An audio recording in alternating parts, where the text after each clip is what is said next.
vacías que tú llenaste. Soy libre en ti, soy libre en ti. Sublime gracia del Señor, que a un pecador salvó. Fui ciego, mas hoy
Bienvenidos, qué bueno estar juntos de nuevo. Bienvenida Iglesia Gracia, bienvenidos nuestros amigos de Córdoba y todos los que nos siguen desde hace un tiempo, desde que tenemos esta experiencia online.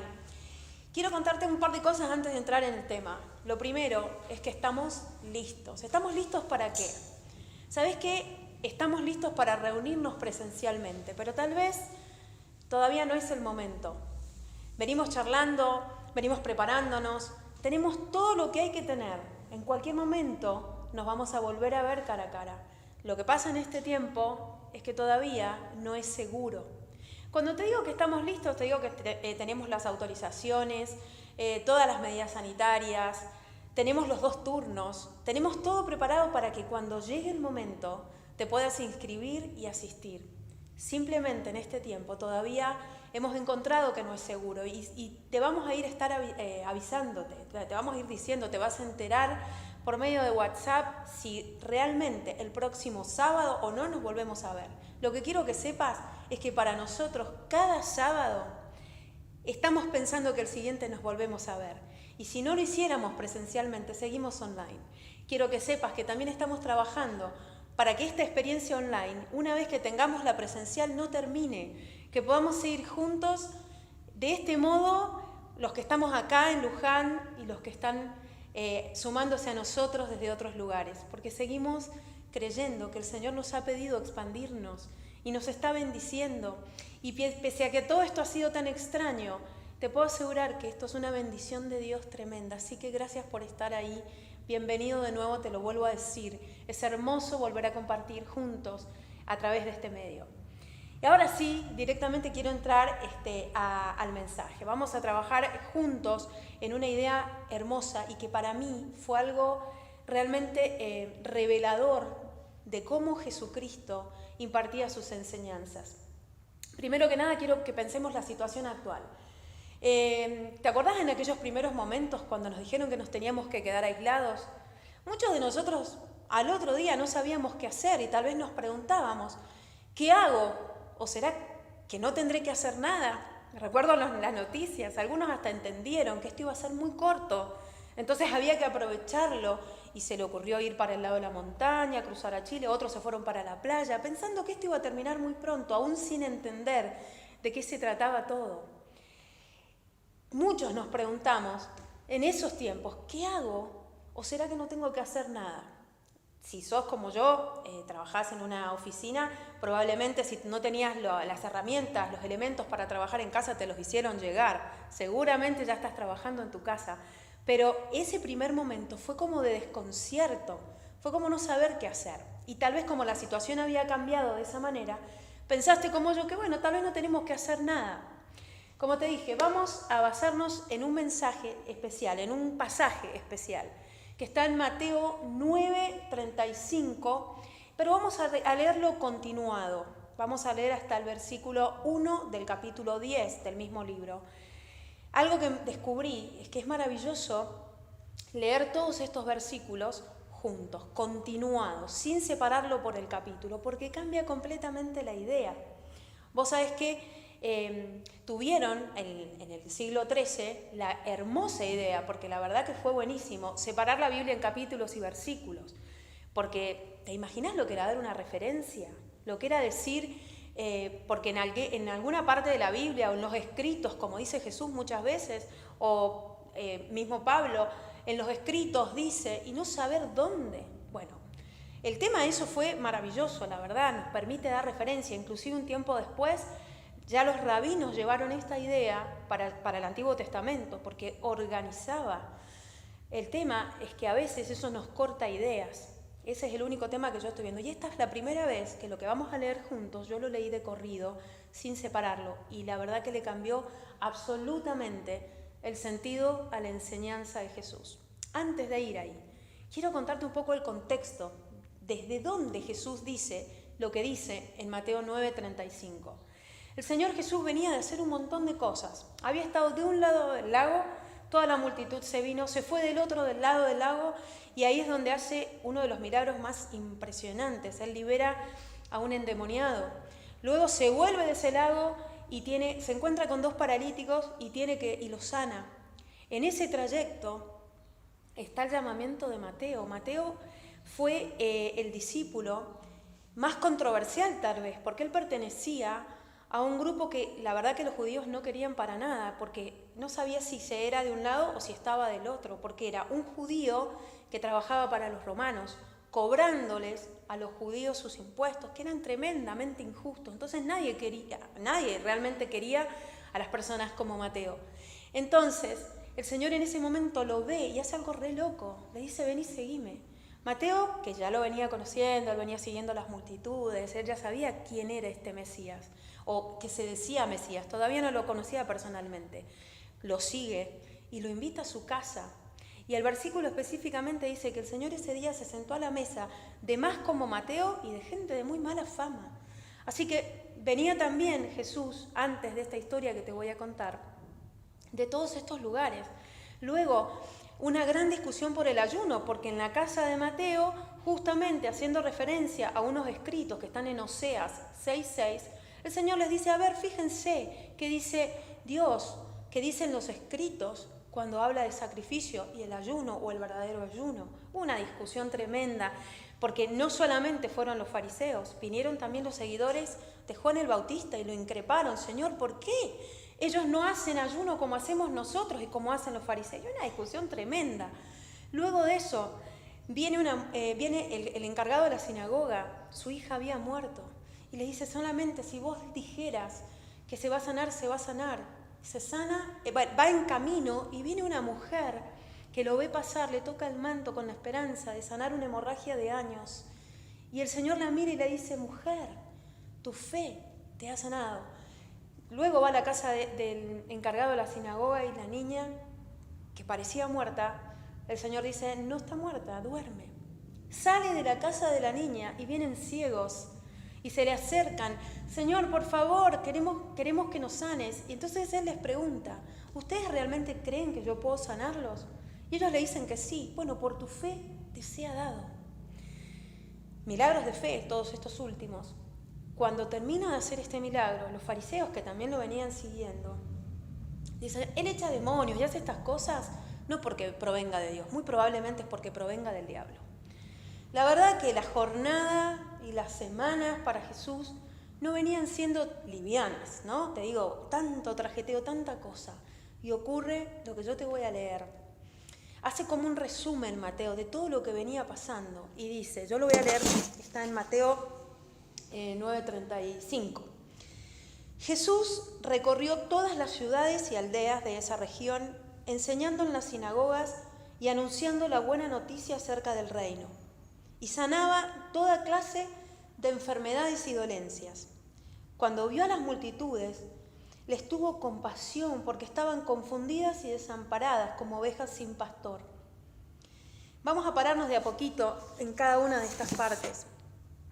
En el versículo 36 dice que el Señor en el 35 relata todo lo que Él había hecho, y en el 36 Él tiene compasión de esas multitudes porque dicen que estaban confundidas y desamparadas. Pensando en esto, como ovejas sin pastor, ¿no? Confundidas y desamparadas como ovejas sin pastor.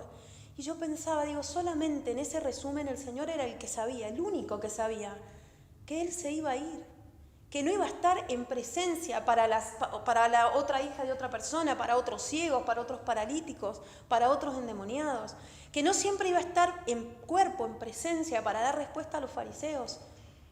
Entonces, por eso tiene esa compasión.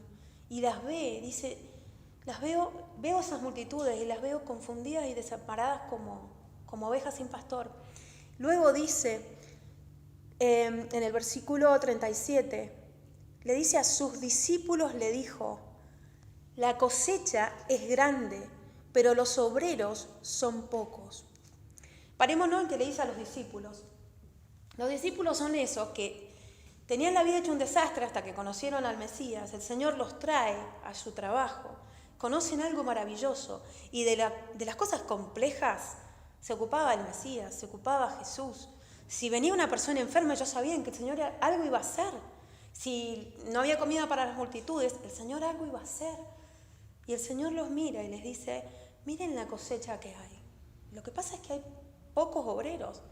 Cuando dice cosecha, se está refiriendo a la necesidad. Miró la multitud, la vio confundida y desamparada y dijo: hay una gran cosecha, hay tanta necesidad, hay tanto para hacer, hay tanto trabajo. Acá el tema no es que falte eso, el problema es que faltan obreros. Y sigue en el versículo 38, así que oren al Señor que está a cargo de la cosecha, pídanle que envíe más obreros a sus campos. Oren al Señor que está a cargo de la cosecha, porque el Señor está a cargo de la cosecha, no es cosechador. Cuando vos trabajás, como nosotros por ahí hemos visto en los viñedos, alguna vez hiciste alguna cosecha, hay una persona que está a cargo y hay otros que van y cosechan. Entonces, pedile al que está encargado que por favor mande más obreros a su campo. Yo siempre leí hasta ahí. Ahora vamos a leer el resto, pero qué impresionante, ¿no? Ponete de rodillas, pedile a Dios que mande más obreros a su campo. Yo te voy a leer una versión enseguida. Mirá lo que sigue en el versículo 10:1. Vamos a terminar en esta versión y luego te lo voy a leer sin capítulos ni versículos. En el 10:1 dice: Jesús reunió a sus 12 discípulos y les dio autoridad para expulsar espíritus malignos y para sanar toda clase de enfermedades y dolencias. Repite lo de enfermedades y dolencias. Acordate que en el versículo 35 dice que el Señor había estado por las distintas regiones sanando a las personas en sus enfermedades y dolencias. Y en el 10:1 le da esa autoridad y repite la palabra. Eso no es casual. El Señor le está diciendo: lo que yo tengo, lo tenés vos. Entonces, para sanar toda clase de enfermedades y dolencias. Los nombres de los 12 apóstoles son los siguientes, y los enumera. Yo te lo voy a leer ahora en la versión, es una versión coloquial, es una versión en lenguaje actual, que a mí me llenó el corazón, porque es mucho más como tierna, como que se ve el corazón de Jesús, como que se ve la humanidad de Cristo. Y escuchá, es el mismo pasaje, lo mismo en esta versión. Cuando Dios hizo un circuito de todas las ciudades, entre paréntesis, enseñó, informó del reino, curó cuerpos, heridas y magulladuras, miró la multitud y su corazón se rompió. Tan confundidos y sin rumbo estaban como ovejas sin pastor. ¡Qué gran cosecha!, le dijo a sus discípulos, pero qué pocos trabajadores. Pónganse de rodillas, pidan por las manos de la cosecha. La oración fue contestada tan pronto como se hizo. Jesús llamó a 12 de sus seguidores y los envió a los campos maduros. Les dio poder para expulsar espíritus malignos y cuidar tiernamente las vidas magulladas y heridas. No, es tremendo, porque en el versículo que leímos, en el último del 9, dice que hay pocos obreros y que le tenemos que pedir al Señor de la cosecha. Y en el 10:1 el Señor responde y envía a los 12. Yo nunca vi esta continuidad, no sé por qué.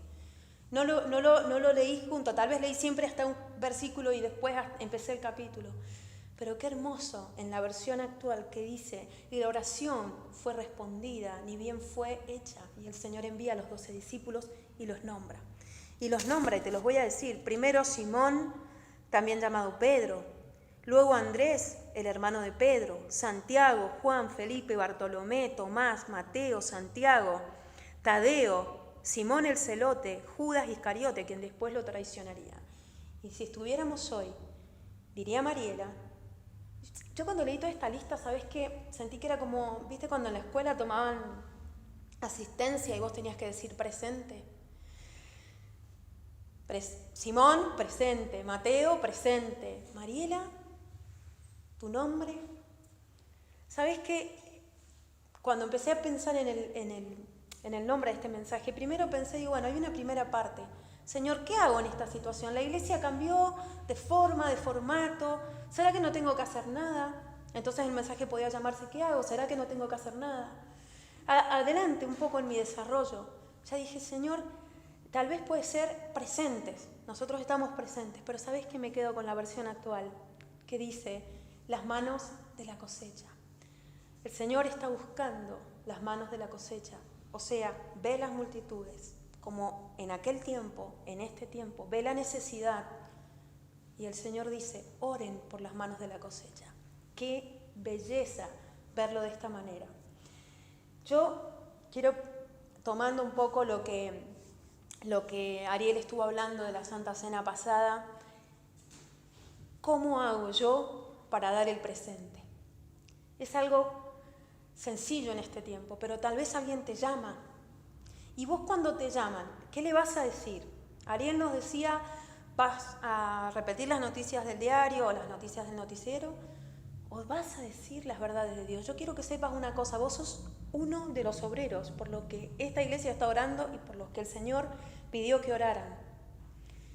Y vos podés claramente hacer tu tarea de amor, dar esperanza.